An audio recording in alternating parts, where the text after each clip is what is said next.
ผู้ใดมาก็ได้พี่น้องเนี่ยเกษตรเขาก็ขออนุญาตเพิ่นให้ถ่ายเด้อพี่น้องเลยลงคลิปใน YouTube เด้อผู้ใดอยากรับชมก็ไปรับชมได้อยู่ในช่อง YouTube พี่น้องบ้านเขาช่องบ้านนาภูเขาควายภาษาไทยเด้อพี่น้องเด้อสบายดีหมดสุผู้สุคนเด้อมื้อนี้แถวบ้านเขาก็มี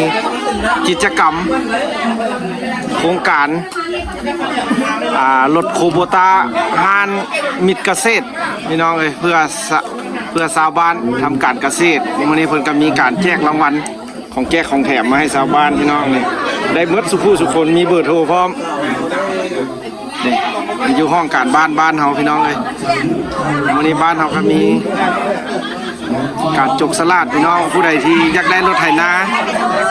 หรือว่าอยากได้เครื่องอะไรก็แม่นมามื้อนี้อยู่บ้านเฮาพี่น้องเด้อมีงานถ่ายให้เบิ่งพี่น้องเอ้ยเมื่อนี้เรามาจัดการดูบ้านเราชื่อว่าบุญสั้นเนี่ยที่เราจัดงานมื้อนี้ชาวบ้านก็มีความสุข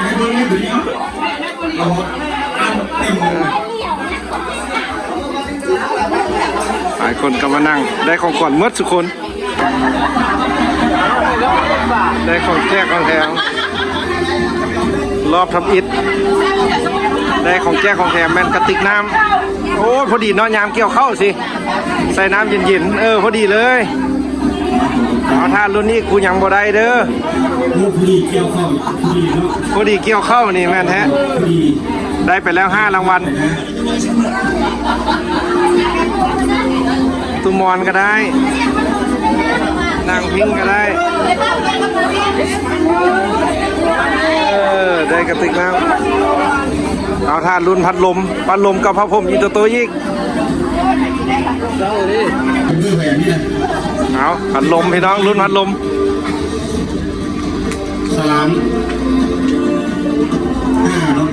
เอารอบละ5พัดลมเด้อวันนี้พี่น้องสิได้พัดลม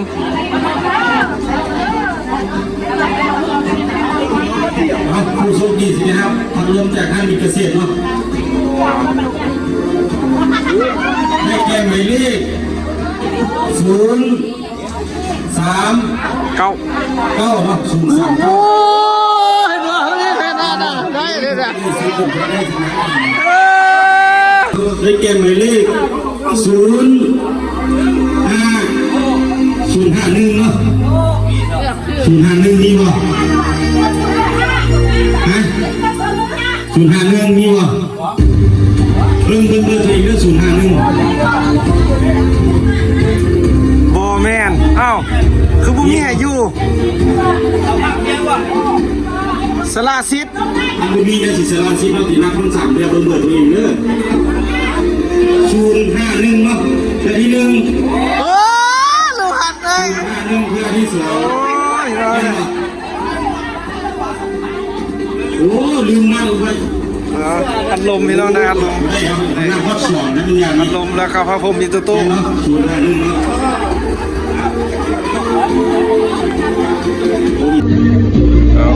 5 หน่วยเอาก็ได้อันนึงฮะ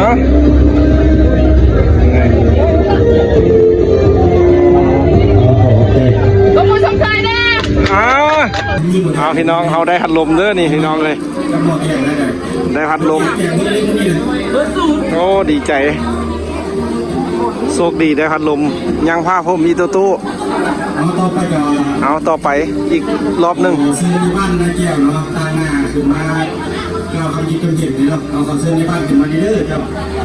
เอาพอใหญ่สิไปเห็ดเวียกหน้าที่เพิ่น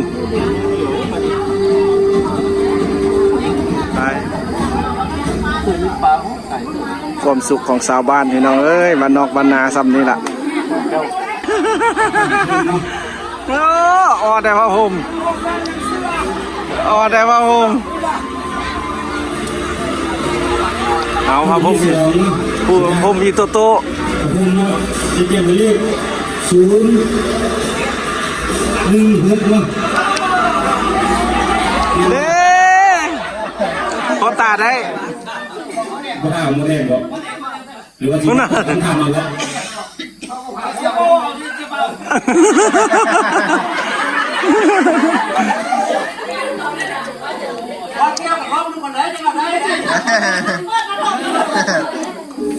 เอาเลขที่ ที่สาม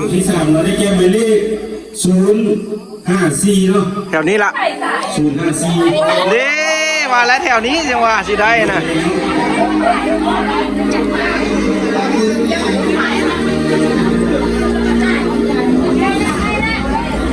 ครับผมโตโต้พี่น้องเลย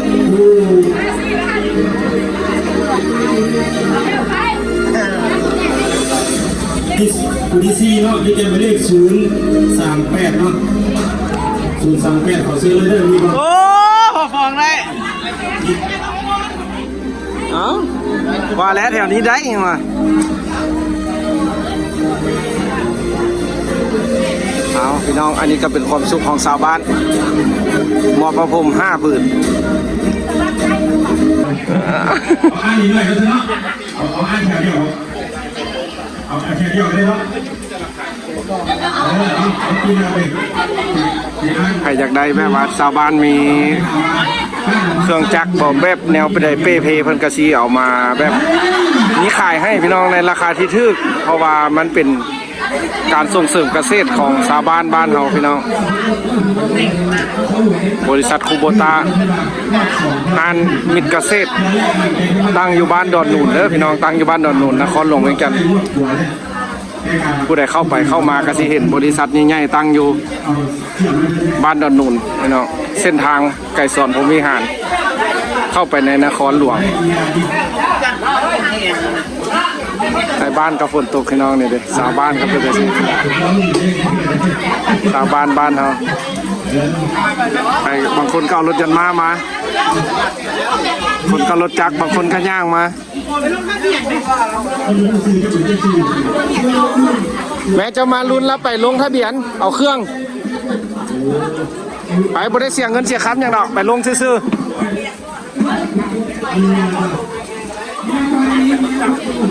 ฝนตกฝนทำได้นี่นะฝนตกพี่น้องนี่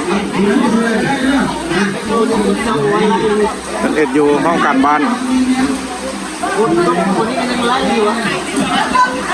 ไลฟ์สดไว้เบิ้งเพื่อไทยบ้านเขาได้เห็น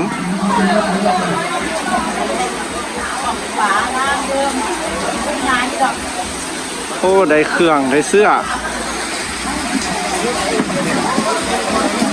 เด็กสาวให้สาวแล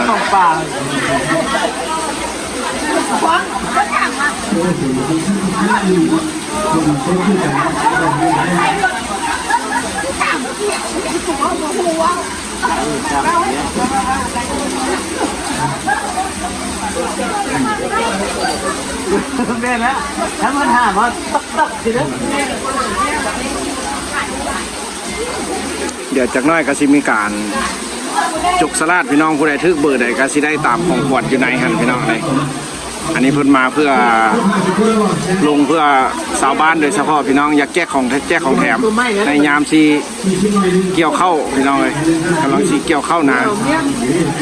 นี่ครับพนักงานเพิ่นก็มาหลายคนพี่น้องฝนบ้านเฮาซะอุดมสมบูรณ์ขนาดฝนก็ตกพี่น้องมื้อนี้นะมาต้อนรับเพิ่นแบบนี้เลยบรรยากาศฝนตกเดี๋ยวสิไปทำปลาอึ่งเบิ่งได้หยัง